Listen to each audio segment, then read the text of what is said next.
And again, remember this part doesn't change. It's these other parts here that change. Right? Those are the things that change. So the first one, x is what? 4. So 4, 4, and this becomes what? 1. And I have to add up to 5. And then this one here would be 5, choose 5. 0.3 to the 5th. 0.7 to the 0. No, is that right? Yeah. Yeah, that's right. Okay. Just 1, 2, All right, so what did you guys get for each of these? The first one, 1, 3, 2. Second one, 0, 2, and oh, give me one more decimal place. 4, 4, and then the first one was 1, 3, 2, 3, and the last one, 0, 0, 2, 4. Right. So since I want you guys heads up, since I want 3 sig figs, then along the way, give yourself one more. Give yourself 4 or 5. That way, when you when you round don't round till you get your answer. Does that make sense? The answer is when you round to 3 sig figs. So along the way, leave it at 4 or 5 decimals, or 4 or 5 sig figs. Sorry, excuse me. You guys, does that make sense already? Yeah. And the sig figs are whole numbers, right? Sig figs is your first non-zero one. So boom, boom, boom. Cool. So really, I probably would have gone one more. But since I know I'm adding these guys and that has 4, then I can just do 4 the rest of the time. I kind of cheated a little bit with that. Okay. So here, we're going to add those up. And what did you guys get? 0.1 what? 1631. So your final answer is going to be 161. Good? Oh, it's 163. 3. How's that? Is that better? Great. Thank you. And I'm dyslexic. I drop out the middle one or something. Here it is prettier. It's like a V direction. See how, oh, look how they rounded along the way. And they got a different number, right? So on my exam, I would like you to not do this. So everybody on board with this? Because they rounded along the way, they got a different answer. The only time you do this is if your homework says round each intermediate step to 3 decimal places. And it won't do it here, but it may say that once in a while. There's like a few, like 4 or 5 problems will say that. But generally speaking, don't do that. Unless explicitly told to. Okay. Now, lab problem number 8. Find your N and your P. So look at the top part, find your N and P. Everybody do that. 15 seconds, go.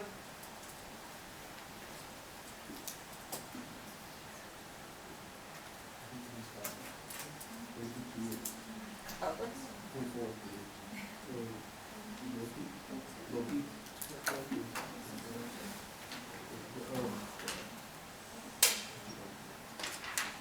So what's my N?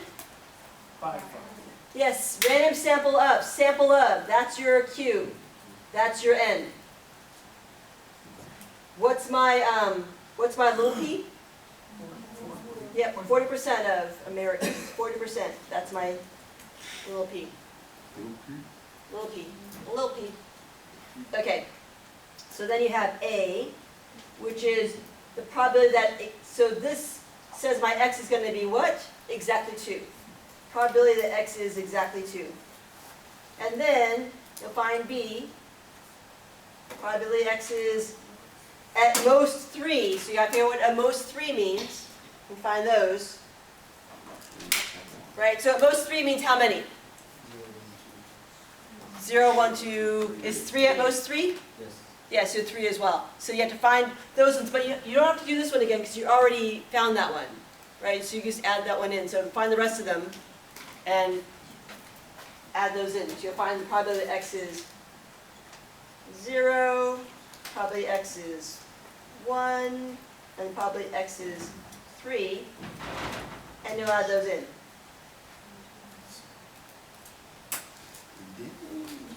So, and then C. For C, Do not do any more of these calculations. C you should be able to find by just addition, subtraction. So if you can't figure that out by addition, subtraction, just don't do it, and then we'll talk about it after when we go over everything. C, you don't need to do any more of these guys. You just do addition, subtraction to find it. All right, so why don't you guys work on these ones for, say, a few minutes, 5 minutes, and then take a break until 43 after? How's that sound?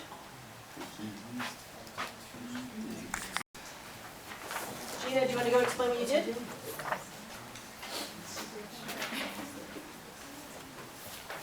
So you guys listen up. Gina's going to explain what she did. Gina, go ahead. So for A, exactly 2 people, I did 5 choose 2 times 0.4 to this 0.4 squared times 0.6 by 2, and I got 0.346. Great. And then, should I explain everything?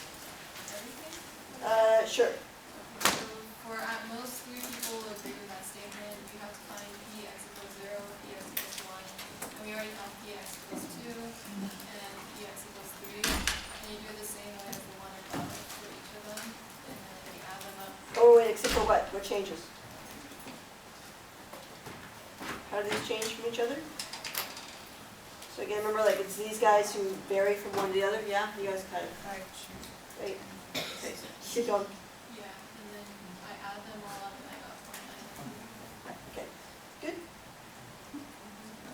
Yes, she added up all these guys here. All right, now, C, we'll take a look at C. C is, so first let's find out where our possibilities are. We have 0 to 5. These are my possibilities, right? And I want what? 2 or more?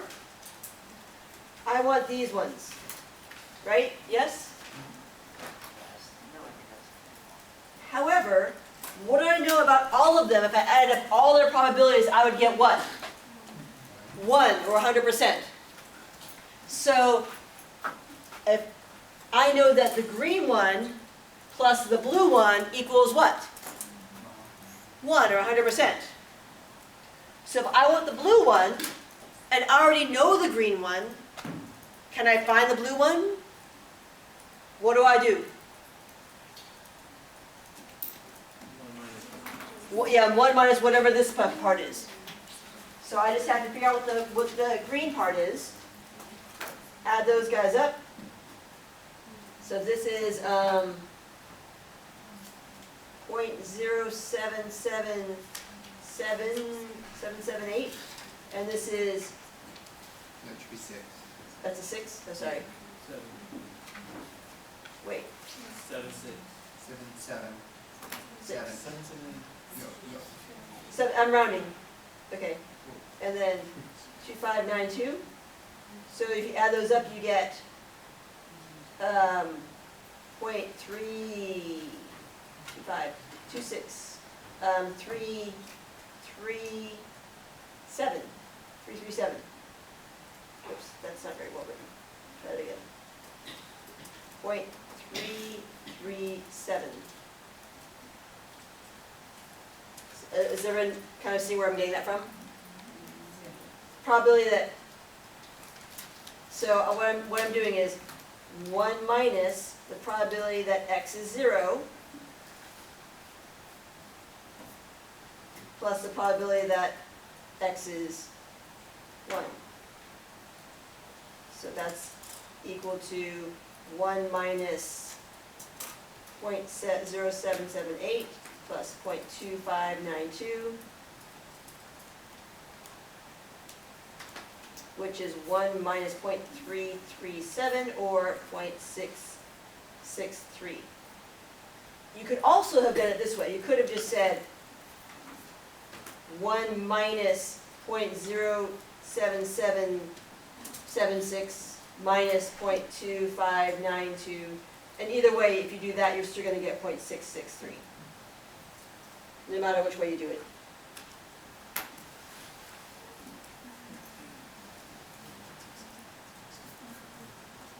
Do you guys want to stare at this for a minute? You already- Yes. Okay, oops.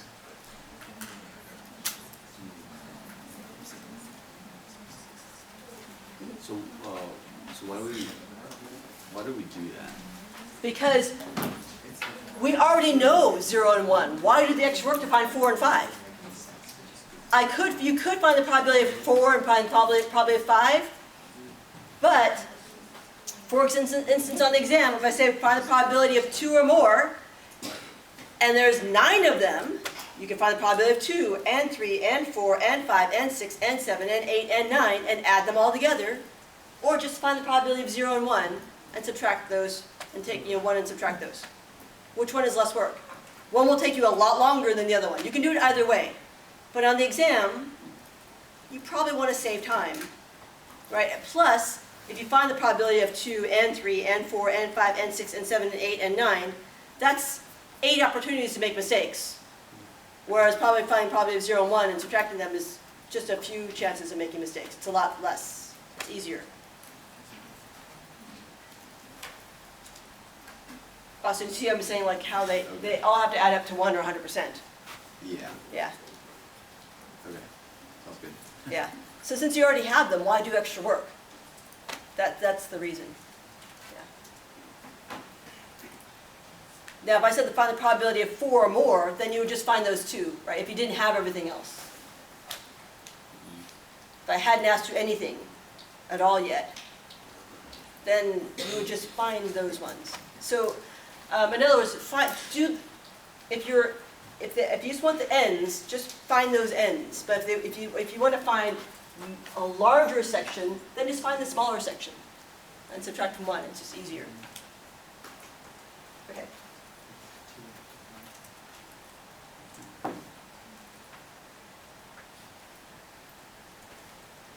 All right, this is good. So, Selena, go ahead and read for me. The binomial distribution, the mean variance and standard deviation of the variable that has the binomial distribution can be found by using the following formula. Great. Mean, That's okay, I got it from here. So the binomial distribution is my favorite distribution. Part of the reason why is because the mean and the standard deviation are the easiest thing in the whole world to find. The mean is just NP. Variance is just NPQ. Standard deviation is just the square root of NPQ. Piece of cake. Why does that make sense? If I have a coin and I flip it 10 times, how many heads do I expect to get? 5. Right? If I flip it 10 times, I expect to get 5. Why? Because I'm flipping it 10 times, and it has a 1/2 chance of happening. So 10 times 1/2, 5. Right? It makes all sorts of sense. It's just straight up logical. So let's go ahead and take a look at some of these. Here's an example. Let's go ahead and work it out together. All right. Haley, go ahead and read.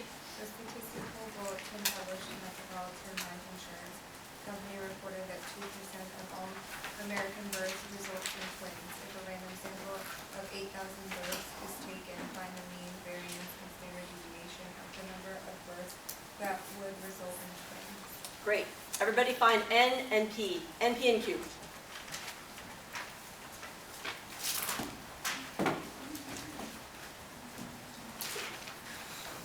Five seconds.